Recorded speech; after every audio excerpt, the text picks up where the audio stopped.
Hi friends, today we will be discussing on kerosene poisoning and how to manage. So let us start with a small case. So this is a 3-year-old child with history of kerosene consumption 2 hours back. Mother has brought the child to you. The child you are examining is otherwise stable and there are no symptoms for the child. So how are you going to manage this child? You will be able to manage this child well only if you know or expect what is going to happen following a consumption of kerosene. So let's see a little bit about that and then go on to discuss about this case further.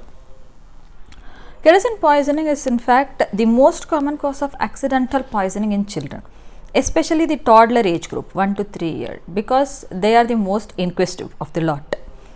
The reason why kerosene poisoning is the most common is because of its availability and its accessibility to children.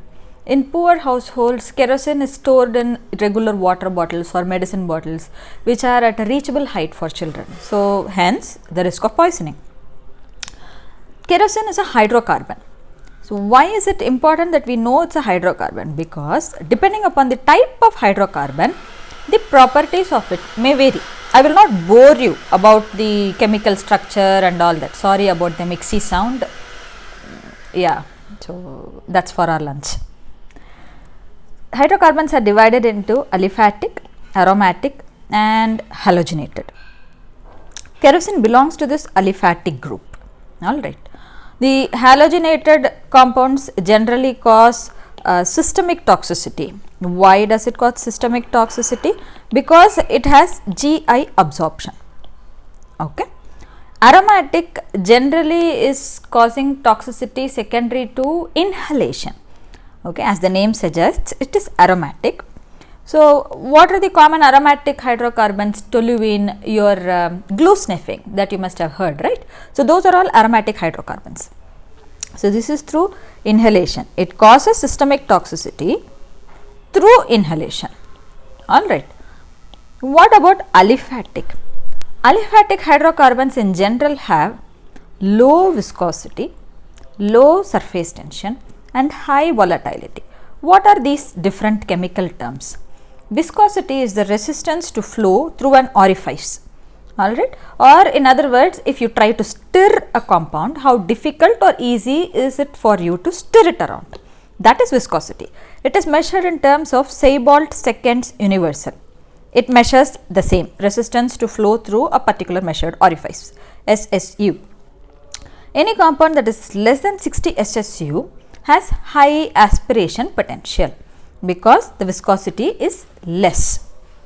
What about surface tension? Surface tension is the cohesiveness of molecule on a liquid surface, meaning the higher the surface tension, the lesser it is going to spread, and lower the surface tension, better creep over large area. So, what happens in kerosene? Because of low viscosity, it goes up the GI tract even though it is ingested, resulting in aspiration. Because of low surface tension, the aspirated material gets spread over the alveoli, resulting in covering of large area. What about volatility? Volatility is the ability of a compound to vaporize, to become gaseous. So, what is the significance? This kerosene, if it is going to vaporize, what is going to happen in the alveoli? It is going to displace your oxygen that is going to be there, right? So, increased volatility means increased pulmonary absorption. So, it is going to displace your oxygen, it is going to absorb through, even though systemic toxicity is not much, the hypoxia ensues because oxygen is not going to get absorbed, right? So, hypoxia will lead to all your central nervous system manifestations. So, when you have a CNS manifestation secondary to aliphatic hydrocarbon, it is usually secondary to the pulmonary defect rather than a direct toxicity, whereas secondary to aromatic or a halogenated hydrocarbon, it's probably the direct systemic toxicity resulting in central nervous system manifestation. Clear? So, if you understand this, you will know the pathophysiology. So, the patient is going to ingest the ingested hydrocarbon or kerosene. Let us talk about kerosene itself. Okay. So, the ingested kerosene goes into the intestine goes into the stomach to be exact. It irritates the mucosa, causing vomiting, or the patient or the patient's parents induce vomiting, resulting in the kerosene coming back up, increasing risk of aspiration. It goes into your respiratory tract, right? So, when it goes into the respiratory tract, in the airways, it will cause inflammation. This inflammation will result in infiltration of neutrophils. It results in bronchospasm and cough. Remember, whenever a patient is presenting to you with cough, it is a problem of airway, not parenchyma, alright. So, cough means airway problem, remember that. So, when it goes deeper in, it reaches the alveoli, it displaces alveolar oxygen, we saw. It can cause direct injury to the alveolar cells, especially type 2 pneumocytes. When it affects the type 2 pneumocytes, your surfactant production is going to reduce. Plus, it can denature surfactant by itself. Both of them result in a surfactant deficiency.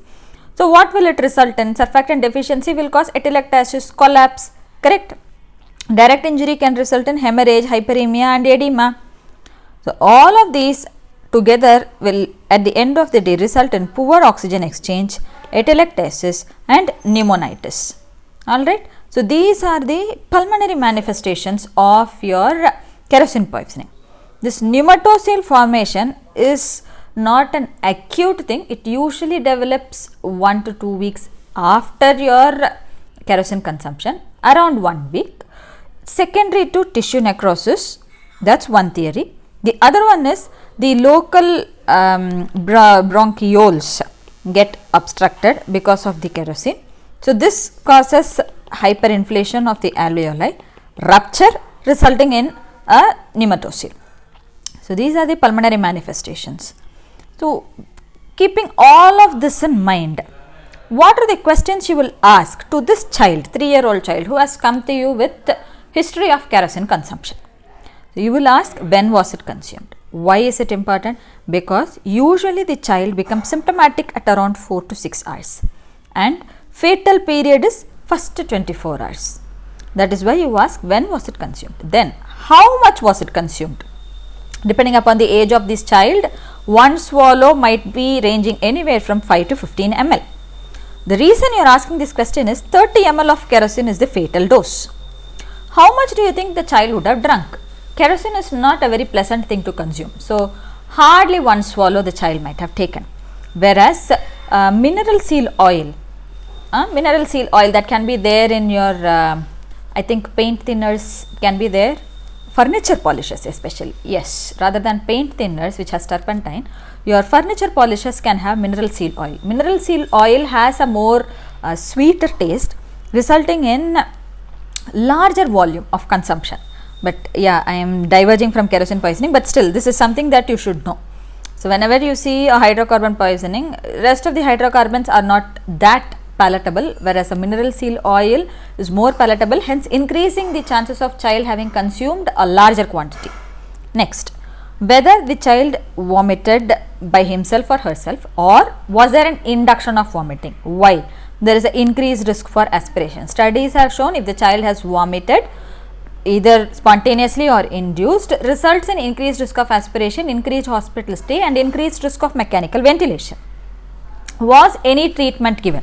Any treatment, alright, it can be given by the parent, it can be given by a healthcare provider near to them, can be anything. You should ask, because why? Once, if they have tried to give a gastric lavage, again it increases the risk of aspiration. And 2, if parents are telling some charcoal was given and child is going to be okay, then be very wary, because activated charcoal is not useful. It has got no role in kerosene poisoning. Alright, no role for gastric lavage, no role for vomiting induction, no role for activated charcoal in kerosene or hydrocarbon poisoning. You can ask for history of gastrointestinal irritation, because that is usually the first symptom to happen after an ingestion. The child can have vomiting, gagging, child can have stomach aches, diarrhea. It is common after ingestion.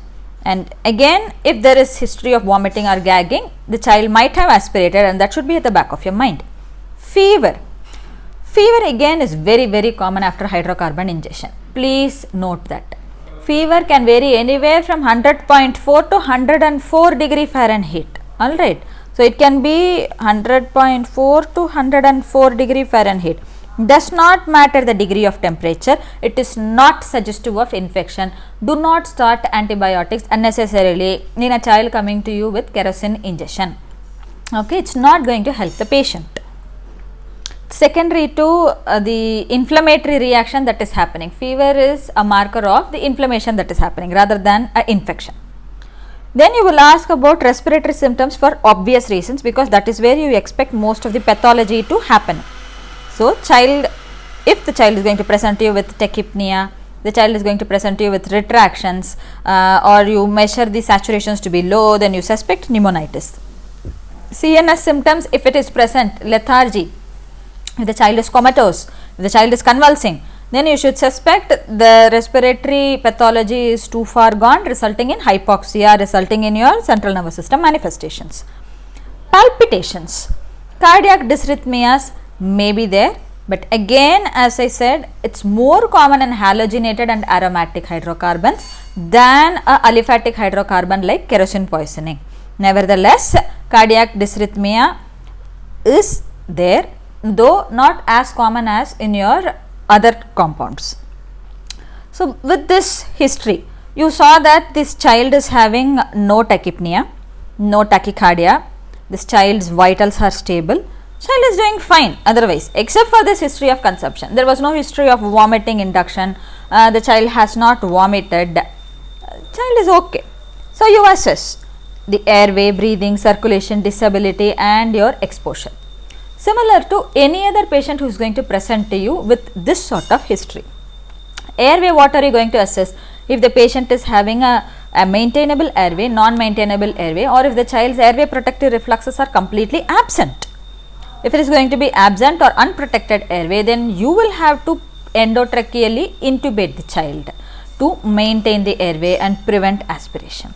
Then breathing, if the child is going to breathe fast, if the child is going to have poor oxygenation, then you will have to give oxygen support. So, hence the importance of assessing the breathing.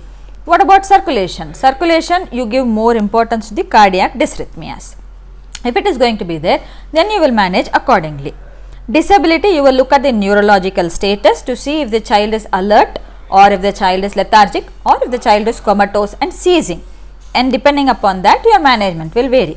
Exposure, try to remove all the clothes, try to give a good bath to the child, because skin absorption can be there, especially if there are open skin areas or abraded skin areas. So, you will remove the dress, you will give a complete bath to the child, then put the child in hospital clothes and observe the child.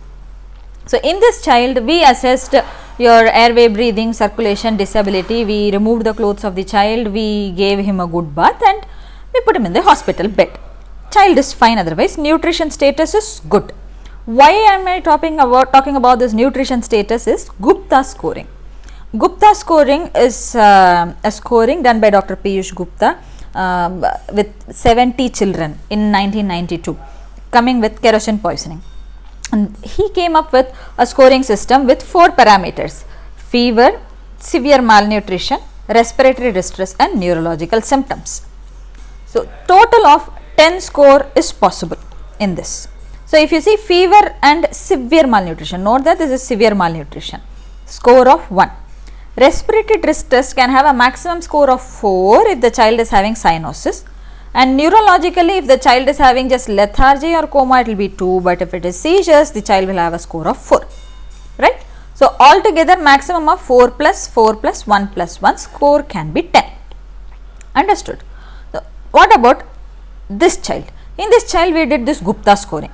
This child did not have a fever, this child was moderately nourished, not severely nourished, no respiratory distress, no neurological symptoms. So, the score is 0. So, why am I doing this scoring? If the score is going to be more than or equal to 4, we need to hospitalize and observe. If the score is going to be less than or equal to 7, there is a better survival rate compared to a score of more than or equal to 8, where the mortality increases by several times. It has got around 84 to 85% predictive value. So, this child has a score of 0. So, what am I going to do? Am I going to discharge the child? Am I going to observe the child? Am I going to admit the child and observe? So, let us see. investigations are not necessary in all patients. Investigations you do if the child is going to be sick, if the child is going to be admitted. All investigations not necessarily. For example, CBC and ABG you will do only in a very sick child. For example, this child who has come to you with no symptoms except the history of kerosene poisoning, a chest x-ray is mandatory at 4 to 6 hours post exposure. That will be the only investigation that you do. Alright. Why do you do that investigations? Because most of the radiological manifestations happen at around 4 to 6 hours. It can range anywhere from 2 to 8 hours depending upon if the child has aspirated during consumption itself. If the child has aspirated then earlier radiological manifestations can be seen. If the child is aspirating later on or very small quantities, it can manifest later. What are the findings that you see? Perihilar opacities, bibacillar infiltrates and atelectasis. Bibacillar infiltrate is the most common radiological finding in kerosene poisoning. Which lung is most affected? Right lung is most affected.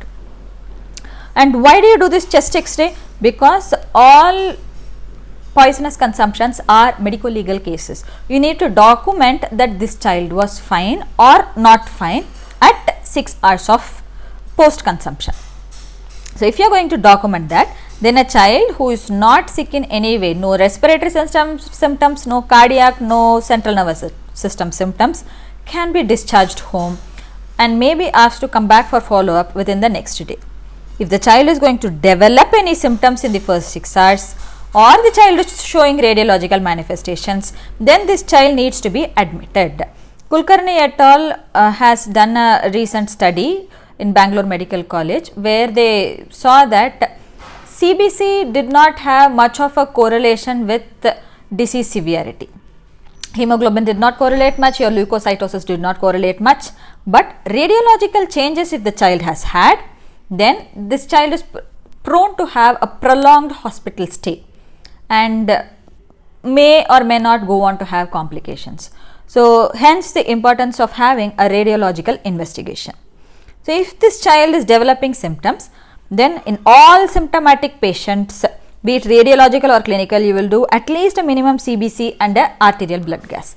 CBC, leukocytosis, is reactive and it can last as long as 1 week.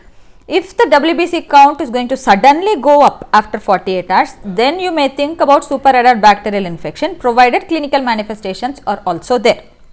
ABG, initially there will be hypoxemia because of alveolar displacement of oxygen, and later on once the child's central respiratory drive is going to be depressed, child can go on to have hypercarbia also. So, this is probably the timeline that you can expect. So, this is the point of consumption. In the first 30 minutes to 1 hour, child can have GI irritation, and if the child has aspirated even as early as 1 to 2 hours, child can show symptoms of respiratory distress. Around 4 to 6 hours, chemical pneumonitis develops that can be demonstrated by radiology, and clinically child may have tachypnea and retractions. This period between 24 to 48 hours is the most crucial, and if the child is going to deteriorate, this is the time period when the child will deteriorate. Hence, close monitoring will be required during this time period, and after 48 hours to 1 week, the child will slowly start recovering. This is a resolving period of kerosene consumption.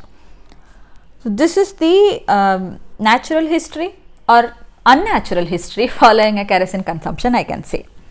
You will repeat X-ray if the child is showing clinical deterioration, and you will do it to look for specifically a pneumococcal pneumothorax, empyema, and rarely in adults they have reported pyoneumothorax also. Asymptomatic patient, as we discussed, you do a chest X-ray at 6 hours to document negative findings and then discharged and advised to come back for follow-up within the next day or if any symptoms develop, and that has to be documented properly. So, these are all the investigations. Management, I think we already discussed, but let me run it through. It is mainly supportive, there is no specific treatment. This child should be nilperoral and on IV fluids. Mainly you will look at respiratory system and cardiovascular and CNS as a adjunct.